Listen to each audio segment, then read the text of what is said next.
ዩፎዎች ኢትዮጵያ ውስጥ አንድን መንደር አውድመውታል። እዛ መንደር ውስጥ የሚገኙ ቤቶች በእሳት ተቃጥለዋል።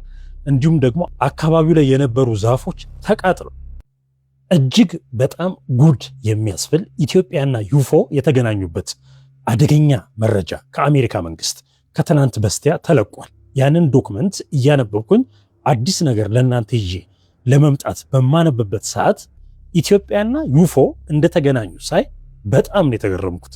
ይህንን ዜና ይህንን ሪፖርት ለእናንተም ሳቀርብ ለእኔ ራሱ እጅግ በጣም ተገርሜ ነው። ዩፎዎች ኢትዮጵያ ውስጥ አንድን መንደር አውድመውታል። እዛ መንደር ውስጥ የሚገኙ ቤቶች በእሳት ተቃጥለዋል። እንዲሁም ደግሞ አካባቢው ላይ የነበሩ ዛፎች ተቃጥለው አብዛኞቹ ግንዳቸውም ተቃጥሎ ወድቋል። ከዚያ ባለፈ ደግሞ በዩፎዎች ምክንያት በመጣው በዚያ እሳት አካባቢው ላይ ያለው መሬቱ አፈሩ ራሱ ከፍተኛ ጉዳት ደርሶበታል።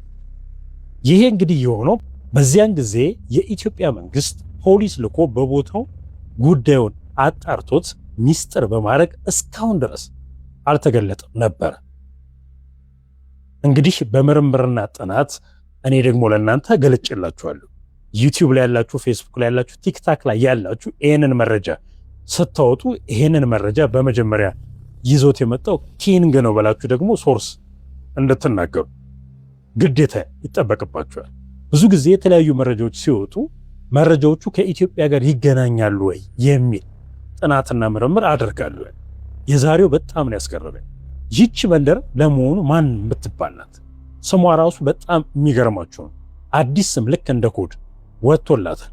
ይሄ አስገራሚ ክስተት በኢትዮጵያ ላይ የሆነው በዕለተ ዓርብ ነሐሴ 1 1962 ዓ.ም ሲሆን በአውሮፓውያኑ አቆጣጠር ደግሞ ኦገስት 7 1970 ዓ.ም ነበር።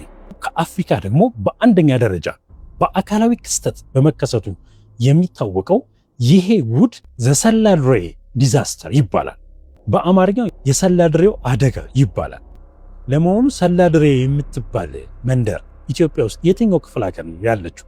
ይህንን ስም እንዴት ሊጠቀሙት ቻሉ?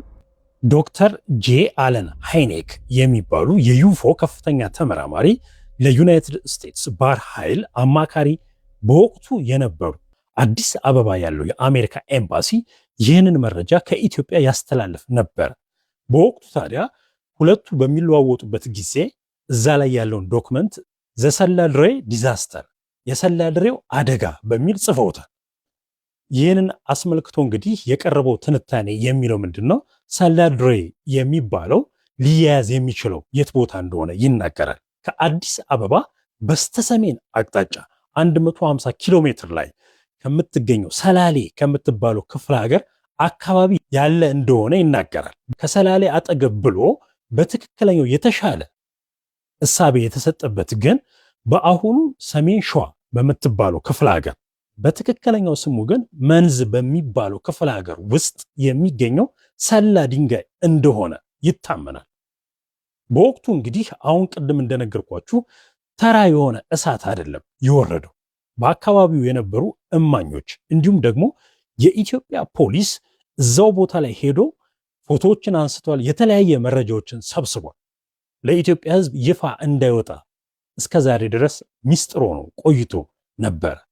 በወቅቱ የተዘገበው ዘገባ የአይን እማኞች እንደተናገሩት ከሆነ እጅግ በጣም ደማቅ ብርሃን ያለው በዕለተ ዓርብ ነሐሴ 1 1962 ዓ.ም ከቀኑ 5:30 ላይ መንዝ ውስጥ ሰላ ድንጋይ ላይ ከሰማይ እየተንደረደረ ልክ የእሳት ኳስ የሚመስል ደማቅ ብርሃን ያለው ተንደርድሮ እዛች መንደር ላይ ወደቀ ይላል መረጃው። እንደውም የሚናገረው ሙሉ በሙሉ መንደሯን አውድሟታል የነበሩትን ቤቶች።